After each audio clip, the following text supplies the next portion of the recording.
Bonjour les petits potes, j'espère que vous allez bien. Aujourd'hui on se retrouve pour une vidéo chez Mécadome Préparation pour 3 passages au banc et à l'éthanol, donc pour une RX8 231 chevaux et 2 Nissan 350Z. Donc on est aujourd'hui avec Charlie qui est juste derrière en train de lire les cartographies de nos véhicules. Le but du passage en flex fuel, ça va être bien évidemment de pouvoir rouler à l'éthanol et également au samplon 98 pour jamais être bridé et toujours pouvoir rouler peu importe les stations qu'on trouve. On vous en dit plus dès maintenant.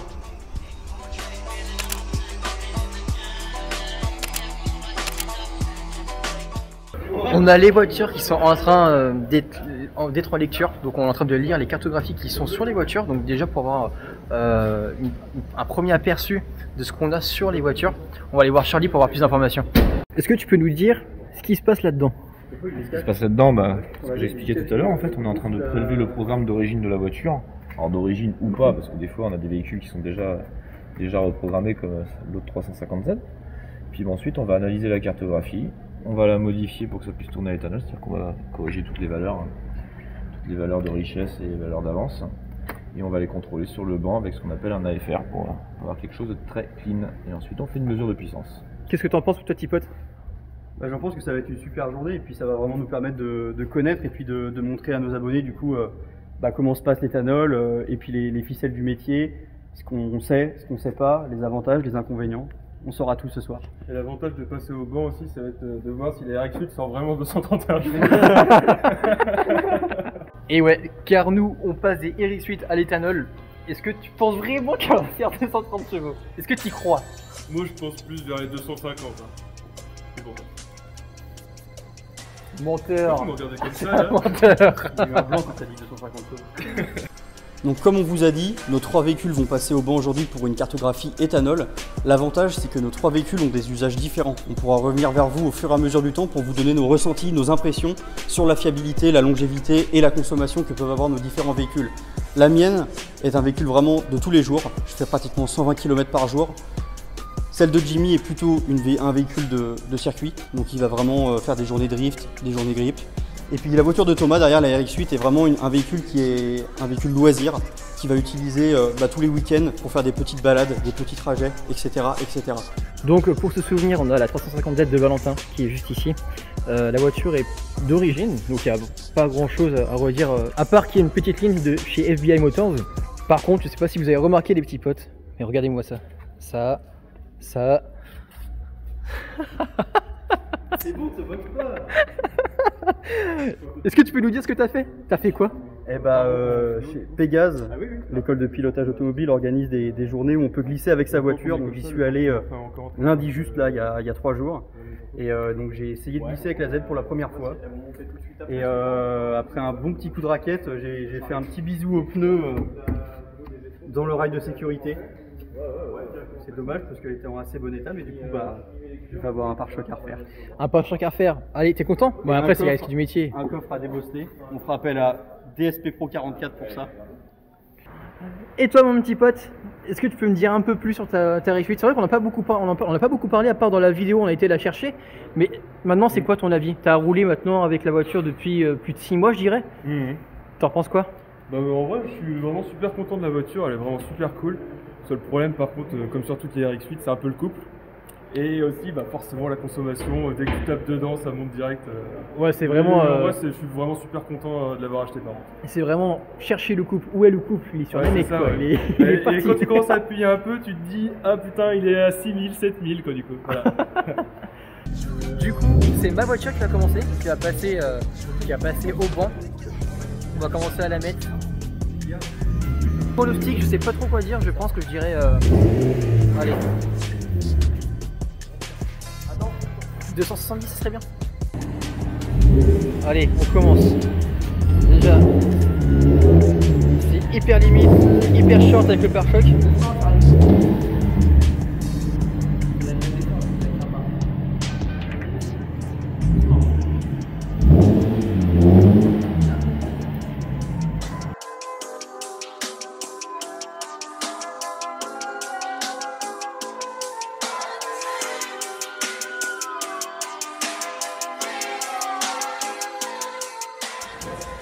Alors les petits potes, première problématique, la montée, la lame.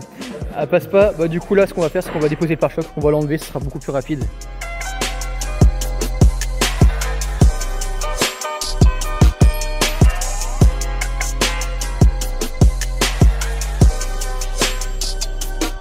Alors là, ça y est, on a enlevé le pare-choc. Le pare-choc il a été viré.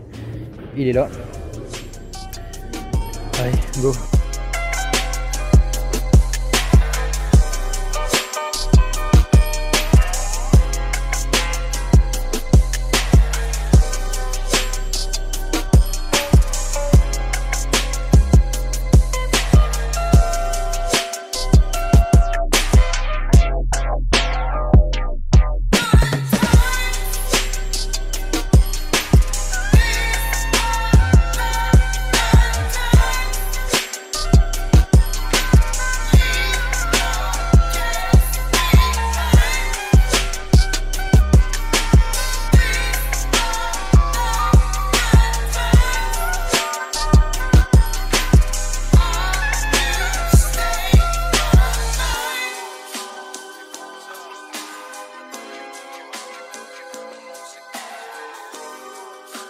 Après moult péripéties, on a enfin réussi à mettre la voiture sur le banc.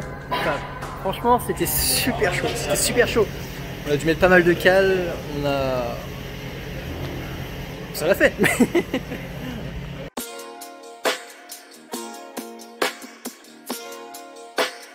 Basilisk on the beat.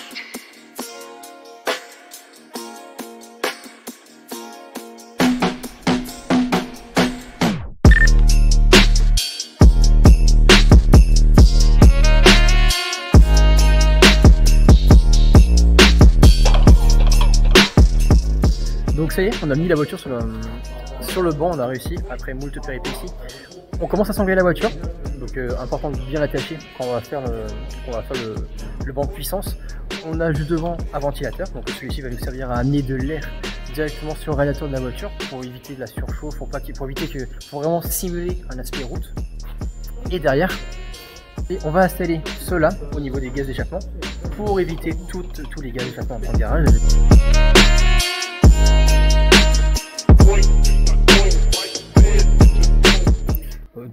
On est en train de saisir les données de la voiture sur le banc. Je pense qu'on va avoir besoin d'une petite explication. T'en penses quoi, Tipote? Je comprends rien. Je comprends pas trop. Tu comprends pas? Je comprends rien du tout. Ouais. Pas grand chose à mettre, le diamètre de la roue, le régime d'acquisition. Donc le régime d'acquisition, on va partir à partir de 2000 tours. Là, le régime maxi, il est automatique. Donc en fait, c'est quand elle arrive en rupture que stop, le banc va nous dire d'embrayer. Et on va attendre le truc. Après, ce qu'il faut voir, c'est aussi ça, c'est qu'on a une température ambiante à 30 degrés. C'est pas ce qu'il y a de plus idéal pour... Et donc c'est en quelle vitesse qu'on fait ça? On va tirer en 5ème. En gros, le banc il va tourner à pratiquement 220-230 km/h. Ouais, il va aller au maximum qu'il peut. J'ai vu trop de vidéos où les sangles elles pètent et la voiture elle finit dans le rail. En plus c'est la mienne qui est juste devant donc... Donc, comme on vous disait, la température ambiante est actuellement à 30 degrés, donc c'est pas génial pour les perfs. On verra combien de fois elle va sortir avec les 30 degrés. Donc généralement, c'est pas généralement, c'est comme ça. Plus la température elle est basse, plus la voiture tire de chevaux, plus la voiture elle est performante.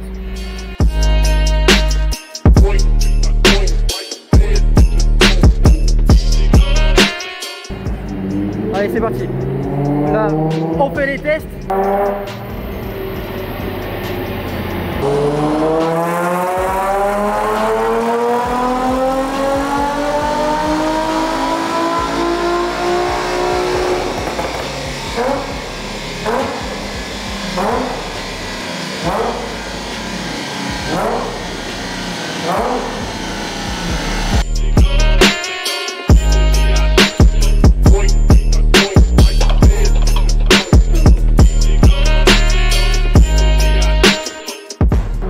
Donc premier tir elle fait 262 chevaux. Je vous cache pas, je suis un peu déçu. C'est pas dingue pour un moteur de 80 000 bornes. Après il faut savoir qu'il fait 30 degrés. Donc 30 degrés c'est vraiment pas optimal. Donc Alors, comment ça fait quand il manque 20 chevaux? comment te dire, c'est où les 20 chevaux là?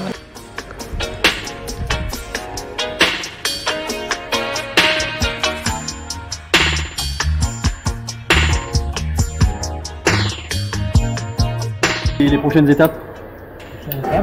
Écriture du calculateur avec le mode qu'on a fait. Donc avec le fichier modifié qui permet de rouler éthanol et sans pencher. Donc on est reparti. Donc Charlie est en train de mettre la carte éthanol dans la voiture. Donc de ce qu'il disait, il fait 32 degrés. Donc on va. Il fait 32 degrés. Donc on va pas optimiser les performances jusqu'au son maximum vu qu'il fait vraiment très chaud là actuellement. On a fait un plein d'éthanol, donc du coup la voiture a un petit fond de 98 mais on rajoute par-dessus 40 litres d'éthanol. Donc les performances qu'on va avoir sur le banc ne vont pas vraiment refléter la réalité, mais au moins on va avoir un aperçu de la reprogrammation. Donc du coup ce que ça a changé, ce que ça a fait. Charlie nous disait qu'en fait les performances on va vraiment les voir après 100-200 km une fois que le réservoir il est vraiment vide, et une fois qu'il est vide, qu'on aura le plein full éthanol, là par contre ça peut être intéressant de faire un tir au banc avec des conditions idéales, donc dans une température qui avoisine les 19-20 degrés.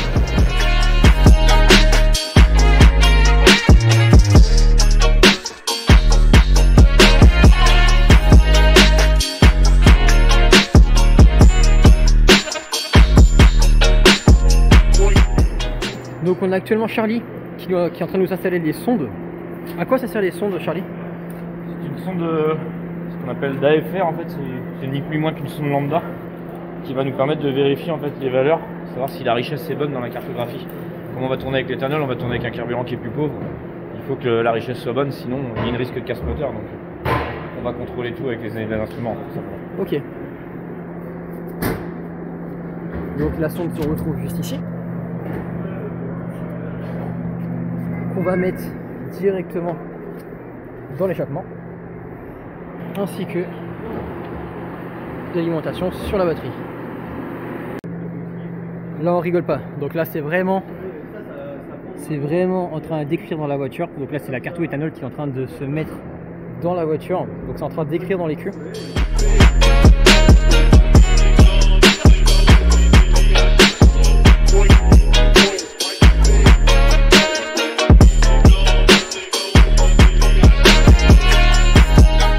On est écolo, ça y est. Ça y est, on roule au jus de betterave. Betterave power. Du coup je pourrais aller à Paris, critère 1. On verra la diff là au banc, ça va avoir le temps de... Voilà, il s'est tourné un peu.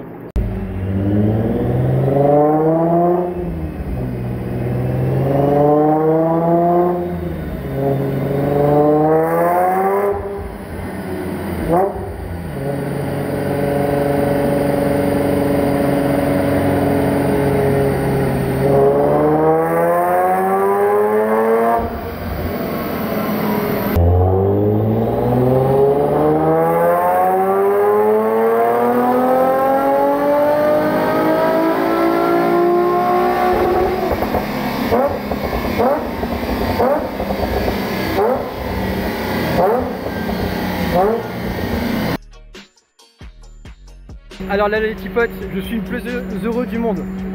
Premier tir, 262 chevaux. Au jus de betterave, 291 chevaux. Là je suis refait, j'ai gagné en couple, j'ai gagné 30 chevaux, plus ou moins.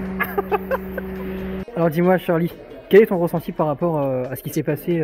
On passe de 261 chevaux à 292. 262, 291, ouais, c'est pareil. Je pense que c'est ce qu'on avait vu sur celle-là. Il y avait une carto qui était déjà modifiée, une carto faite pour tourner au sans plomb, et on a vraiment optimisé avec une avance sans plomb toute simple, sans aller vraiment chercher les chevaux. Le delta est là, par contre, c'est super sympa au niveau de la puissance, on le voit bien. Ici, on n'a plus le creux qui était là. On a vraiment un plateau qui se forme bien. Et puis le couple, voilà, il n'y a plus photo quoi. Ouais, c'est clair. On retrouve le même fonctionnement, par contre. Carrément beaucoup plus optimisé. Ouais, avec 360 Newton pour 320, voilà, et 40 Newton pour les chevaux, je pense que le véhicule va être complètement différent. Il n'y a plus qu'à essayer tout ça sur route. C'est ça. Les petits potes, du coup, résultat, On a flingué le bloc. c'est foutu. On a fondu le bloc du coup. Par contre, ça fait chier parce qu'on va devoir la redescendre en plus maintenant. Bon, on est d'accord. Un gain de 30 chevaux, c'est pas mal quand même. Ouais, c'est pas mal 30 chevaux. Regardez-le, là, Moi je vais sortir 210 chevaux. Non, on est vraiment content. Là, ça s'est bien passé, ça s'est bien déroulé. Il n'y a plus qu'à descendre la voiture. Et, on enchaîne pas avec les deux autres voitures.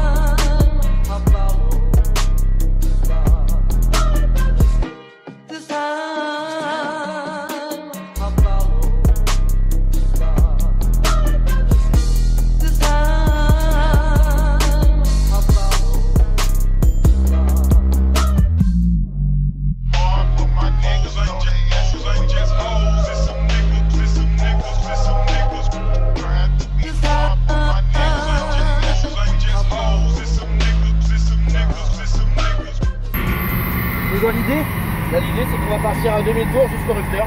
Ok. Et à la fin des tirs, on va mettre le pied sur l'embrayage, il va calculer la perte de transmission, ça va nous donner les chevaux moteurs. Donc, Attention, c'est parti. là c'est pour de vrai.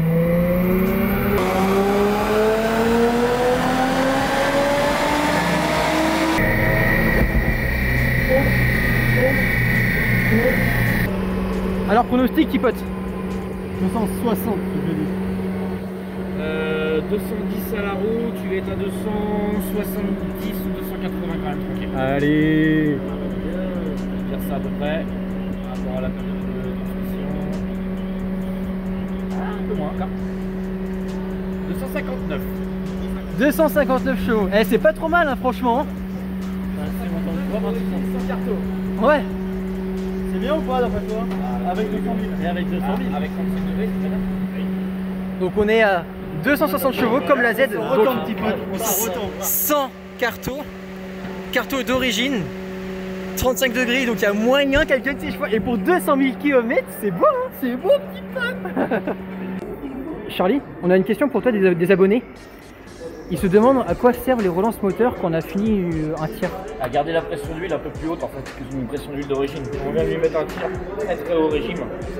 Le but c'est quand même que le moteur reste lubrifié. Donc le fait de l'accélérer etc. on excite un peu toute la pression d'huile à remonter, redescendre, monter, redescendre. Pour que tout soit bien lubrifié en fait. Ça reste graissé ouais. Plutôt que de lui mettre 7000 et d'un coup la remettre au ralenti. D'accord, ok.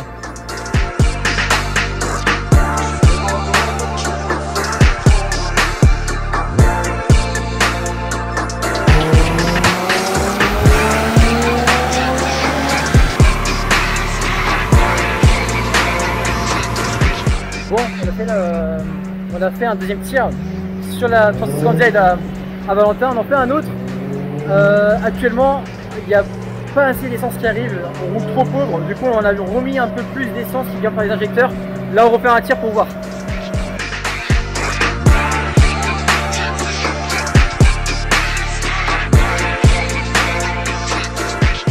Alors du coup, qu'est-ce que ça nous dit sur la voiture? Du coup la 350Z, la mienne, tourne trop pauvre. Normalement la FR doit être aux alentours de 12,5, 13. Là malheureusement on était sur des valeurs beaucoup plus élevées, donc on était aux alentours de 13,5, 14. Charlie, hyper sympa, il a réussi à trouver une autre cartographie pour injecter 29% pour augmenter de 29% en plus le temps d'ouverture des injecteurs. Donc on est arrivé sur un AFR de 13,3, 13,5.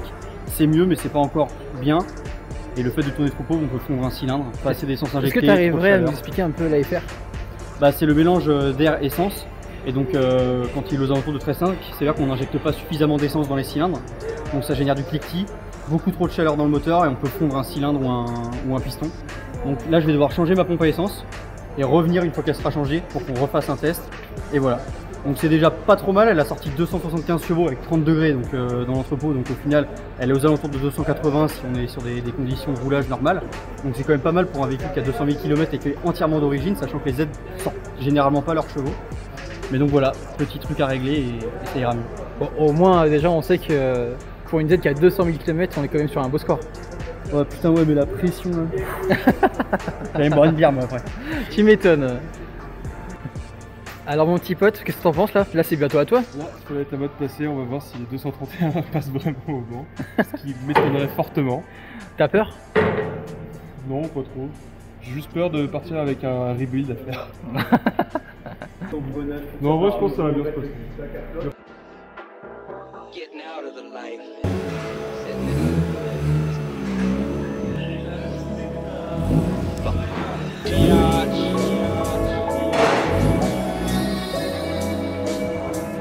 Allez, c'est parti, c'est au tour de la RFU de Thomas. J'espère vraiment aller donner pour 231 chevaux constructeur. On est vraiment sceptique, on sait pas trop ce que ça va donner. Un rotatif, on sait pas trop, on sait que ça va pas sortir les 231 chevaux, on est sûr. Donc alors là, on vient de regarder, en fait, ils avaient déjà fait avec un rotatif avant.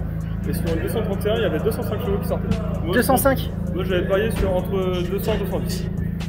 Franchement, si avec la reprog t'arrives à sortir les chevaux d'origine, Ça va bien marcher. Hein. ça sera super beau. Très, très bien Ça sera super beau.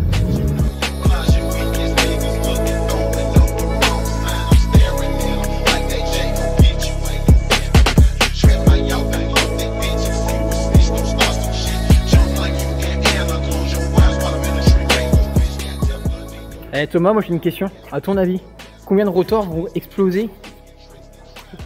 Alors la première question c'est il y a combien de rotors dans une rotative? Dans une RX8? 2 rotors.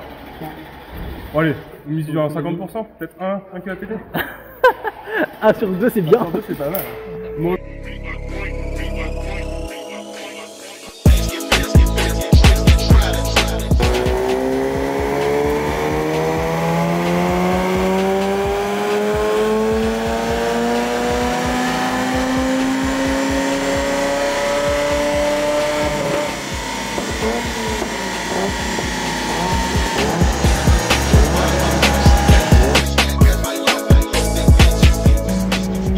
Alors, on vient de terminer le tir.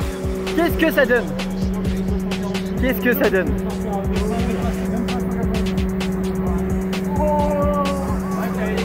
On est à combien? 188 chevaux. 188 chevaux pour 231 chevaux. Ça fait mal au cul. Mon petit pote, il manque des chevaux là. Donc pour la RX8, on se retrouve à 188 chevaux pour normalement une puissance qui était donnée à 231 chevaux. Est-ce qu'on va réussir à faire mieux, tu penses? Charlie, qu'est-ce que tu en penses toi de ça?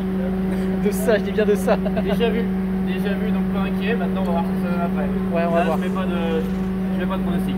Ok. Donc là on est sur le véhicule de Thomas Pichard qui est juste derrière. Et grosse désillusion pour l'équipe des Bleus.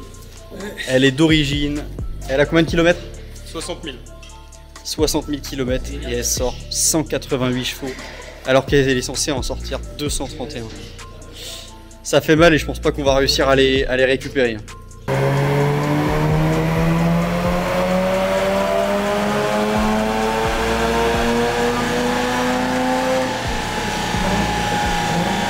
On y est, c'est la fin. Ça y est, on a fait le dernier tir pour la RX8 de Blue Driver, donc de Thomas Pichard. Elle a tiré 198 chevaux, donc on n'est pas encore, c'est pas encore bon quoi. On n'est pas au 231 chevaux constructeur d'une RX8, on est encore loin du compte. Néanmoins, on a quand même fait un bond en avant, on a gagné des chevaux sur la voiture. Il faut savoir qu'elle a déjà 60 000 km, elle a déjà quelques bornes, c'est un rotatif. Ça fait quoi de gagner 10 chevaux? Alors là c'est exceptionnel. C'est exceptionnel de gagner 10 chevaux. Alors, ça fait un peu chier, mais après je m'en doutais avec un rotatif avec 60 000. Il a déjà fait bien plus que la moitié de sa vie déjà. Donc je suis content déjà, je vais l'avoir à l'éthanol et puis ça va faire du bien un peu porte-monnaie pour les 15 litres d'essence qu'il y a. Ça va faire du bien porte-monnaie, mais après bon, tu dis que la seule chose que tu auras à faire c'est un rebuild d'après. Ou pas. Mais une fois que tu auras fait le rebuild, tu dis que ta voiture elle est neuve quoi. C'est un moteur neuf. Elle sera repartie pour 100 000. C'est la seule chose que tu as à faire sur cette voiture en fait. Bah ouais, c'est ça. Un rebuild et changer le tuyau infernal.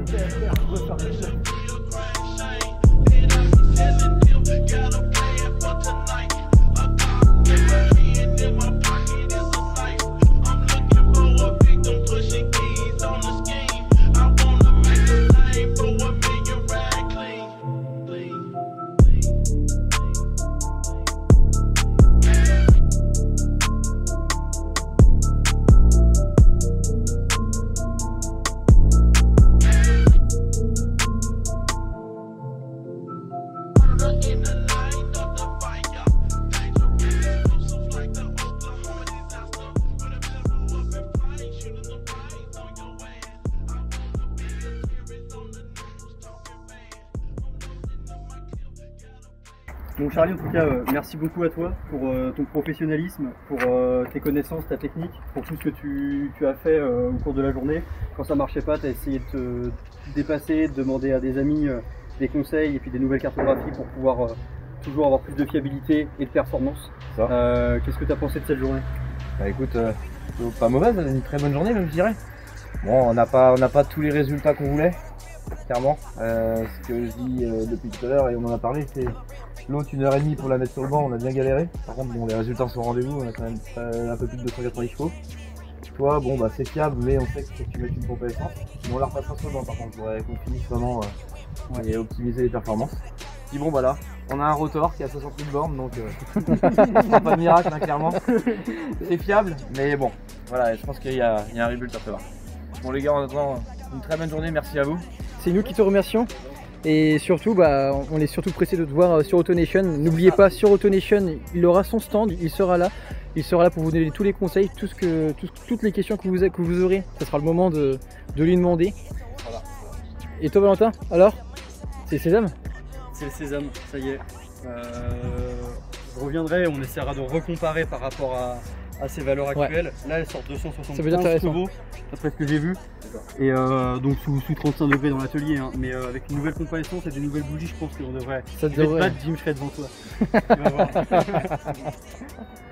Super. Et c'est le clap de fin. Allez, salut à tous. Salut à tous.